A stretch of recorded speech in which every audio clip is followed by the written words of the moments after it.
E aí, pessoal, bloco 2 da aula de hoje, dando continuidade, então, às observações feitas no primeiro bloco. Hoje a gente está falando um pouco de organizações criminosas e de crimes de repugnância internacional. Estamos falando ali da necessidade da comunidade internacional coibir determinados tipos de crime, da necessidade da comunidade internacional de forma conjunta se aprimorar na coibição de determinados crimes em específicos. E eu trouxe à baila um problema no finalzinho da última aula. Bem, eu falei no último bloco que o anteprojeto 236 traz para nós a indispensabilidade do trato de maior rigor dos crimes vinculados aí ao ambiente cibernético.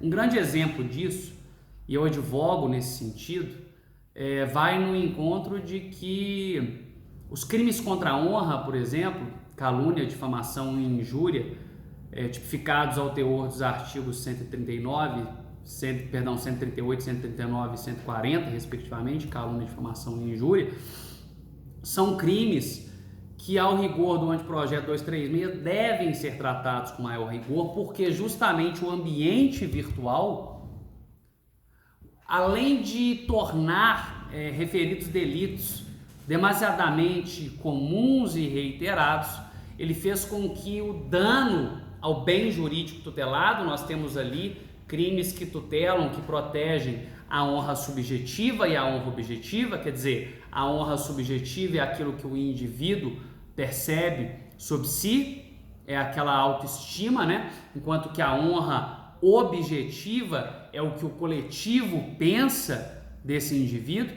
Então nós temos aí a tutela ao supracitado bem jurídico, honra, que se divide na modalidade subjetiva e objetiva. E aí, quando nós fazemos essa leitura apurada de que nós precisamos tratar com maior rigor o crime, por exemplo, do artigo 138, do artigo 139, do artigo 140 do Código Penal, porque aumentou e muito a lesão ao bem jurídico tutelado, ora, indene de dúvidas que também, por exemplo, ao rigor do artigo, vamos imaginar aqui, 153, por exemplo, lá no artigo 153, salvo melhor juízo, a gente vai falar de divulgação de segredo. Quando a gente faz incidir o verbo nuclear do tipo divulgar, sem justa causa, correspondência sigilosa ou documento sigiloso, que possa causar dano a outrem. Olha, quando eu digo divulgar, isso num contexto de ambiente cibernético não é, de certa sorte, equiparado ao contexto que tínhamos nos anos 90, nos anos 2000. O ambiente virtual, ele deve trazer, ele impõe uma atenção maior do poder público a respeito dos delitos. E note, eu começo a argumentação falando da divulgação ou falando da majoração da lesão ao bem jurídico tutelado simplesmente pela disseminação de informação. Simplesmente pela disseminação de informação.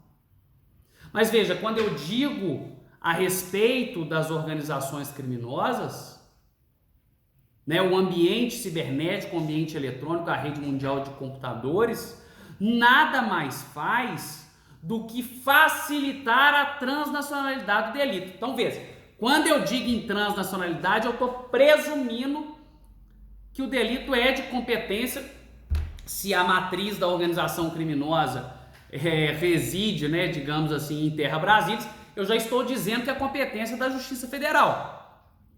Então, de cara, se eu tenho um delito transnacional, eu já tenho que a competência é da Justiça Federal. Não adianta a gente falar do tráfico de pessoas e presumir que o tráfico de pessoas é internacional. Não é. Nós temos tráfico de pessoas em âmbito nacional. Mas se houver dolo de transnacionalidade no tráfico de pessoas, se houver o dolo ainda que a vítima não chegue a território estrangeiro, nós temos que a competência é da Justiça Federal. Então, muita atenção. Quando se diz que os delitos de repugnância internacional são de competência da Justiça Federal, isso depende. Essa afirmação quase sempre é detectada, mas não é em 100% dos casos. Por quê? O denominador comum, aquilo que nos legitima a definir um crime de repugnância internacional, é o seu vínculo à organização criminosa. Ou seja, são os crimes ligados às organizações criminosas. Quais são os crimes ligados às organizações criminosas? Vamos lá. Tráfico de drogas, lavagem de capitais, tráfico de pessoas. Eu faço aqui constar que o tráfico de armas ainda não é entendido como um crime de repugnância internacional.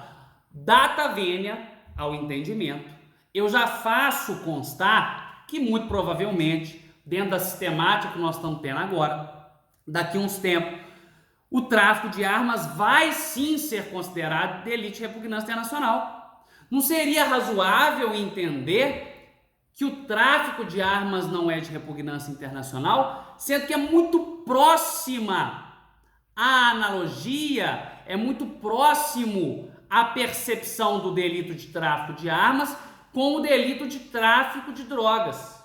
Porque o tráfico de armas, ele é feito por pessoas que, em regra, não têm relação direta com a organização criminosa, quer dizer, são utilizadas, mas esse tráfico é sim financiado pela alta cúpula de organizações criminosas com alto poderio financeiro. Então, o raciocínio que se faz em relação ao tráfico de armas é o mesmo em relação ao tráfico de drogas.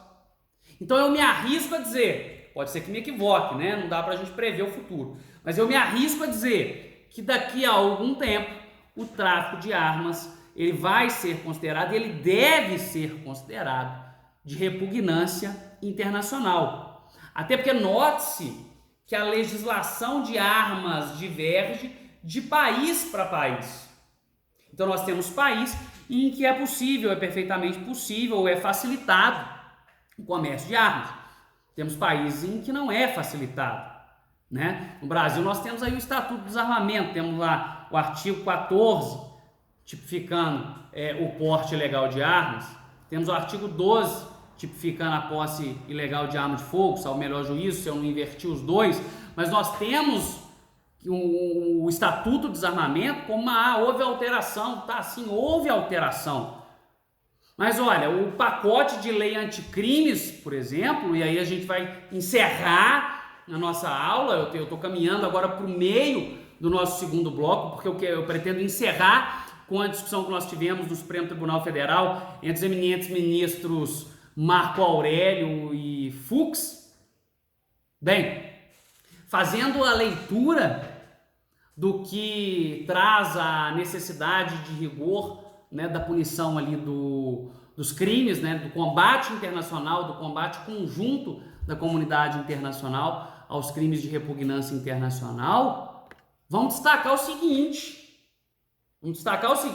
o pacote de lei anticrimes, que em tese é uma legislação que trouxe alterações em toda a sistemática processual penal, seja lá da fase legislativa da pena, então trouxe lá alterações na fase legislativa, judiciária e executiva da pena.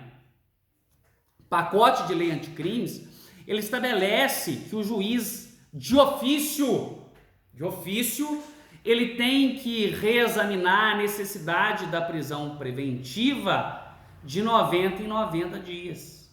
Então, deu 90 dias da prisão preventiva, o juiz de ofício, ele tem que ter a percepção de reexaminar a necessidade dessa prisão de ofício, quer dizer, sem ser provocado, tá? Sem ser provocado. Hugo, qual que é a relevância disso? Bem, a relevância disso é extremamente presumida, porque nós tivemos há pouco uma liminar concedida pelo ministro Marco Aurélio, que foi, entre aspas, cassada pela presidência do Supremo Tribunal Federal, concedendo justamente a um traficante do alto escalão, né, muito possivelmente vinculado à organização criminosa.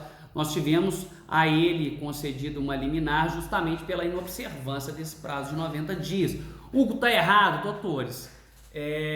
Nós temos que ser muito cautelosos quando fazemos a leitura da norma, da lei, porque entendo data vênia que a decisão está acertada. A lei ela é feita para ser cumprida. O Poder Judiciário ele deve observar a norma em toda a sua magnitude. E o princípio da legalidade é feito justamente para garantir a permissa vênia, para garantir a base do direito penal, que é a garantia da liberdade individual. O direito penal nada mais é do que ferramenta de garantia da liberdade individual e nós não podemos abrir mão da legalidade.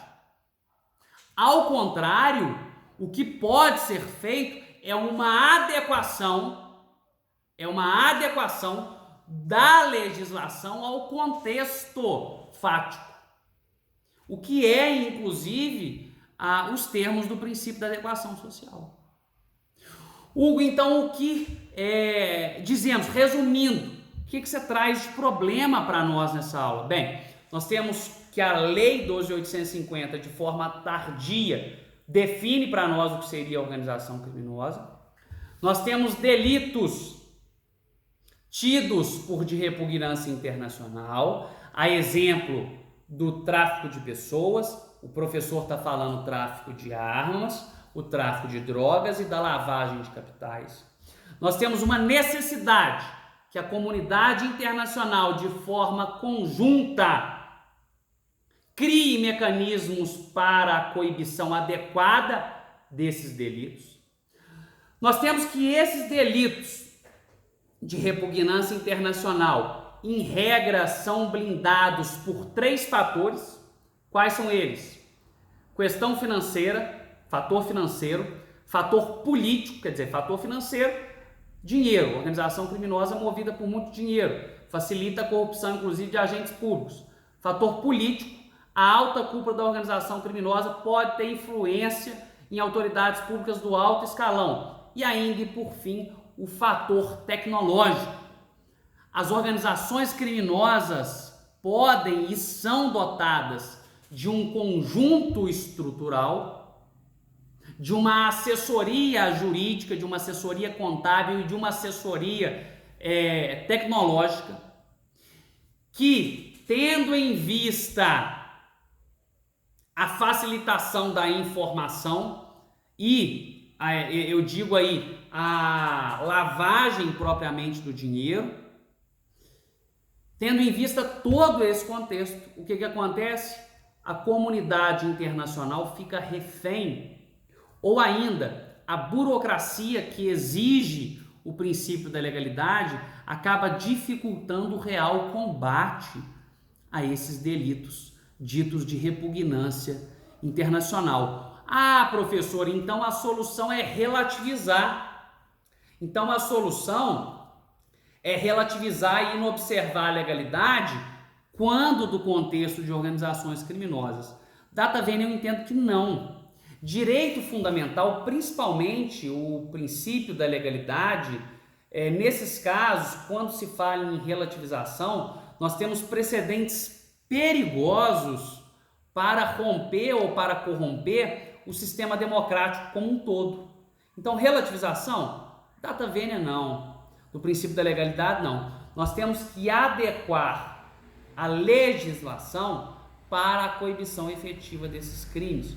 Como, por exemplo, criação de delegacias especializadas, de fato, né? Criação de fato. Criação de varas especializadas, de promotorias especializadas, de procuradorias especializadas em combates a crimes dessa natureza. Você fala, já tem delegacia especializada? Não, sim, eu entendo que tem delegacia especializada, Mas quando eu falo em especializada, eu estou dizendo especializada mesmo. Eu estou dizendo especializada da forma como a comunidade internacional entende que a coibição dos delitos deve ser feita de forma conjunta entre os Estados-nações. E quando eu digo isso, quando eu falo na criação de uma estrutura que possa efetivamente combater essas organizações criminosas, eu parto da premissa do esquecimento daquele estigma de que o traficante é aquele que vende droga na esquina, porque isso não é traficante. Isso é apenas um ser utilizado pela organização criminosa para disseminar droga, para disseminar arma, para seduzir pessoas a viajarem para fora do país para exploração sexual, por exemplo, ou para tráfico de órgãos, por exemplo, ou para adoção ilegal, por exemplo, né? Ou para trabalho escravo, por exemplo. Com relação à peculiaridade do crime de tráfico de pessoas, interessante a gente constar que essa sedução é um pouco mais difícil de ver esse sujeito utilizado pela organização criminosa para poder fazer essa sedução, porque em regra o indivíduo que participa do tráfico de pessoas, em regra, tá? Exige-se dele uma credibilidade, então é sempre um cara que chega muito bem aparentado, é um cara que conta ali algumas falácias, mas que todas elas são bem fundamentadas, com a finalidade principal, com a finalidade primordial de iludir a vítima, de uma forma razoável, de uma forma que a leve a crer de fato que é uma boa oportunidade. Nós sabemos, em regra, nós temos ali fraude quando nós temos o tráfico de pessoas, e essa fraude é materializada na promessa de um sucesso profissional, né? A promessa de facilitação ou de facilidade profissional em um local muito bem estruturado, em regra, no exterior. Então, qual é o problema todo que eu digo? O problema todo, o desafio, trazendo agora para o liame conclusivo, é adequar a nossa legislação, mas não relativizando direitos, mas criando estruturas de fomento ao combate efetivo dos crimes de repugnância internacional. E aí nós fazemos isso como? Com a incidência da comunidade internacional, com respeito aos ditames, às diretrizes da comunidade internacional, tá? Então, na medida que nós, até 2013, utilizávamos uma definição do que seria organização criminosa em âmbito internacional, agora nós precisamos formar um seleto mecanismo e estruturas, né, para, de fato, combater esses crimes que tanto prejudicam e que tanto amargam a sociedade. Né? Falo de novo, tráfico de drogas, tráfico de armas, tráfico de pessoas e lavagem de capitais, com o adendo de que tráfico de armas é o professor Hugo que está de forma bem ousada inserido. Na quarta-feira, o que nós vamos fazer? Eu vou falar mais para vocês a respeito de organização criminosa, e sendo a nossa última aula antes do Congresso, eu preciso trabalhar vários crimes com vocês que nós podemos trazer nesse contexto, então eu vou atiçar o debate de vocês a respeito desses crimes. E por fim, gostaria de falar a respeito do pacote de lei anticrimes, que é muito importante que vocês saiam da matéria, que vocês saiam da disciplina com uma noção grande do que foi ou qual é a real simbologia ou qual é de fato a prática do pacote de lei anticrimes, tá? O pacote de lei anticrimes, que eu repito, estou fazendo uma análise toda da lei de organização criminosa e não é à toa, porque o pacote de lei anticrimes, se lido de uma forma genérica, se lido de uma forma hermenêutica ou se buscado a sua real finalidade, entende-se que, razoavelmente, ele busca uma coibição ou até uma investigação muito mais incisiva em delitos vinculados a organizações criminosas. Basta, inclusive, ler qualquer obra a respeito do pacote de lei anticrimes comentado. Né? Ao passo que delitos ali, inclusive, que se entende de relevância não tão severa, o próprio pacote de lei anticrimes tratou de tratar com menor rigor. Trouxe ali, inclusive, o acordo de não persecução penal, a exemplo, para prover o desencarceramento, né, para trazer de fato a pena privativa de liberdade, a pena corpórea, como a última ratio. Então, repito, nesse contexto todo, na última aula a gente vai debater e eu pretendo que vocês saiam concordando comigo de que o Brasil não é o país da impunidade, o Brasil é o país da punibilidade seletiva, tá certo? Quarta-feira a gente se fala, queridos. Um abraço.